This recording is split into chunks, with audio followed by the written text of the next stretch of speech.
everything that you're receiving is a sign of the vibration that you've been sending about it. And only humans have the ability to reset their vibes by changing your thoughts, by eliminating the words don't, not, and no. Mm-hmm.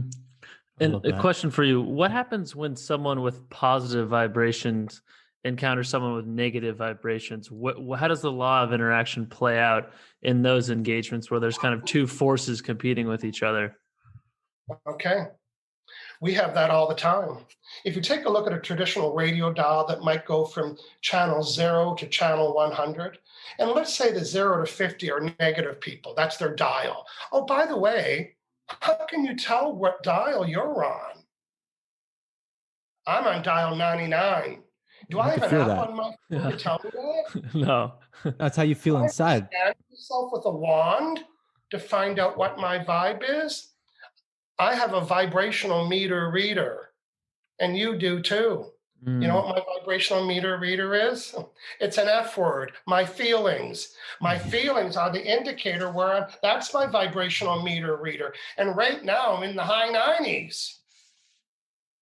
Absolutely. You feel it, yeah. But I might have a friend in the low 30s. It's rare I'd get a call from them because we wouldn't be in vibrational harmony. But guess what? It might be my friend or an employee or my mother or somebody that comes.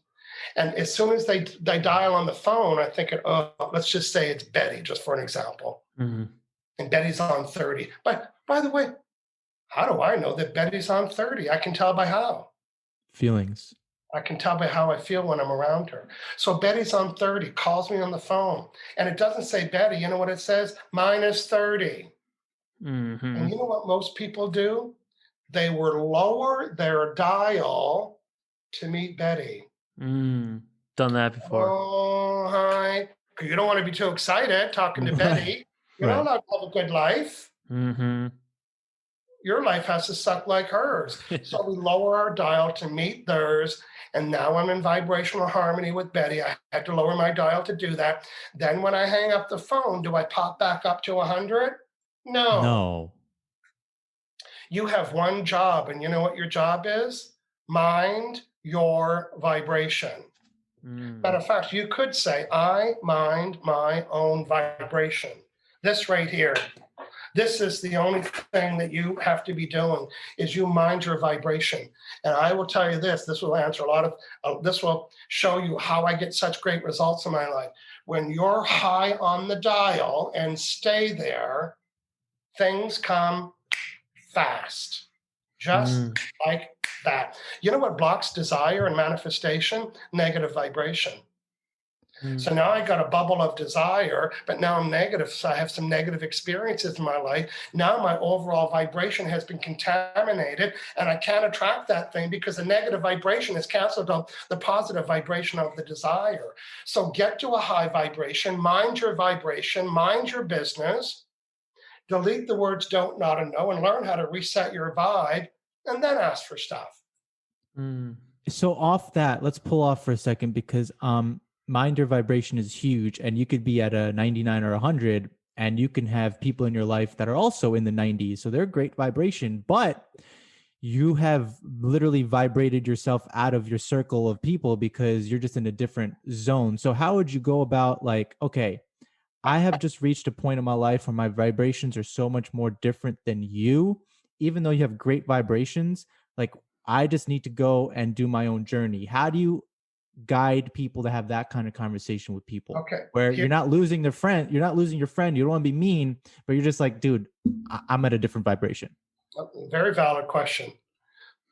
What you're really not asking me is how do I get my friends to raise their vibration to match mine? Right? Would that be ideal? You don't want to flick away your friend. It might be your relatives or your spouse or not you, but there could be people, you can't get rid of them. And it's not about flicking away. Yeah. Raise their vibration to match ours. And guess what? It's a trained behavior. Now, what is the common denominator of people that are complaining, worrying, negative, talking about what they don't want? And you already know the three words. What's the common denominator for all those four kind of people? They use the words what? Don't not know. That's right. When I'm complaining, I don't like this, I don't want that. When I talk about what I don't want, oh, I don't like that, I don't like when that happens, or when I'm negative, I'm worrying about I don't want this to happen. So you got to be selfish. Do you remember what selfish equals? Self-care. Self-care. You got to be selfish enough to say, I'm not going to allow negative conversation. Listen, when you wear a t-shirt like this, it's hard to go in the restaurant and say, where's the manager? You know, Yeah. walk the talk. Yeah. My friends know not to call me when they're in a bad mood, unless they want a good reset fix. There you go. Because I'm selfish. So let's cue it up. Let's go back to the telephone. You're on 99 on the dial. You're feeling pretty good. Your friend Betty or Bob calls. They're pretty negative. Their life sucks. And you're thinking, and the longer you avoid it, the longer it chews you up. So you say, okay. And you're thinking, you know what? I'm not going to lower my dial this time. I'm going to lock it in. Remember in the old cars on the radio station, you could punch the black, you guys might be too young, you'd punch the black button in and it would lock the station, you know, that mentality. What if you could lock in your 99? Say yes if you're in. Yes.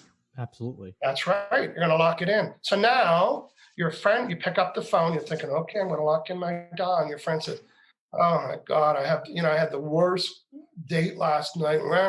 And now your friend is talking about what they don't want. And what are you going to ask them?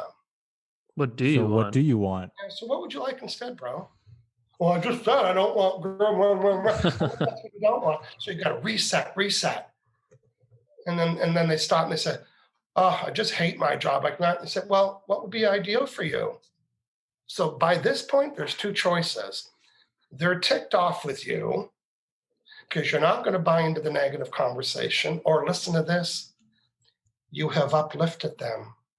You have uplifted them from 30 to a 50 because now you're getting to talk about what they do want. And every time they go to complain, you reset them. It's like dog treats.